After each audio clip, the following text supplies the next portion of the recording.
Look at me.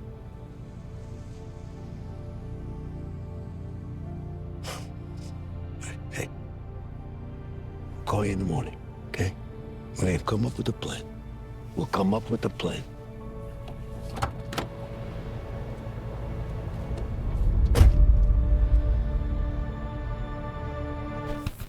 What up, y'all? This your boy Ace here, and welcome to Afternoons Delight. This was a very weird episode for Torres. First of all, it was very random when we saw him in the episode. He had gotten hurt, and it was something that happened off the camera because we did not ever see a storyline pop up where Torres got hurt. So he was in a sling. He was supposed to. I don't know if he was supposed to be on desk duty or if he was supposed to be at the station at all, but he was suffering from insomnia, right? So it made him his judgment just was not clear, and he was going through a lot.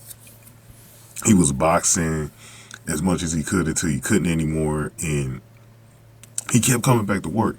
Voight even told him don't come back for a week or whatever. I really thought he should have just been out the whole month because I know how long arm injuries take to heal. They're usually about 2 months, but you'll probably be in the sling for a month or in some change, depending on the severity of your injury.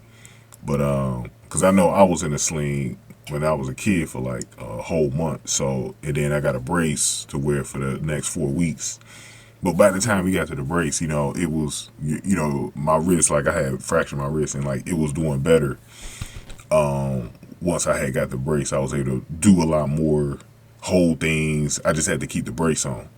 But, so we'll see how it goes for Torres. But it was a crazy situation. So we learned something about what Reid does. So this episode, and this has been a great storyline arc. I think it's been the best one that they've done on the show for these season-long story arcs. And it's just because of the way they use Reid, man. Reid's a very sneaky dude, but we're finding out more and more about Reid and his motives. Voight found out a lot about him in this one, how what Reid does is that he takes vulnerable cops and criminals on the street, and he protects them and takes out the criminals' enemies, and then with the vulnerable cops, he takes advantage of them, so he gets something out of them to make them work for him and get stuff. So Reid was really looking for these drugs, right, in this SUV or whatever that got dumped, and so he literally had Torres do an investigation for him. He went to his house and everything, and Torres did it.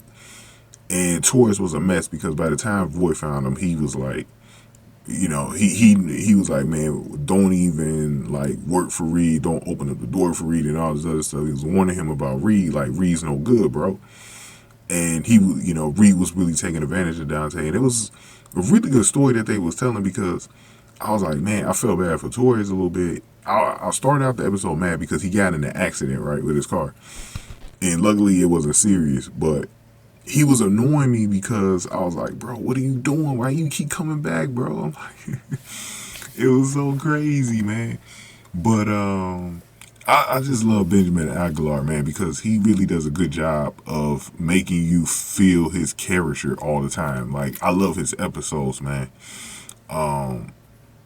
He been quiet the last few episodes though. He was more prominent in the Burgess case, but outside of that, we hadn't really seen him too much since the episode where he was on duty with the kid in juvie. But yeah, man, it was just an interesting situation for Torres in this episode. So go on ahead and leave me y'all thoughts in the comment section below. We're gonna talk about the explosion with Atwater next, man. But go ahead and give this video a like, share, subscribe, y'all. Thank y'all for watching this one. Afternoons Delight.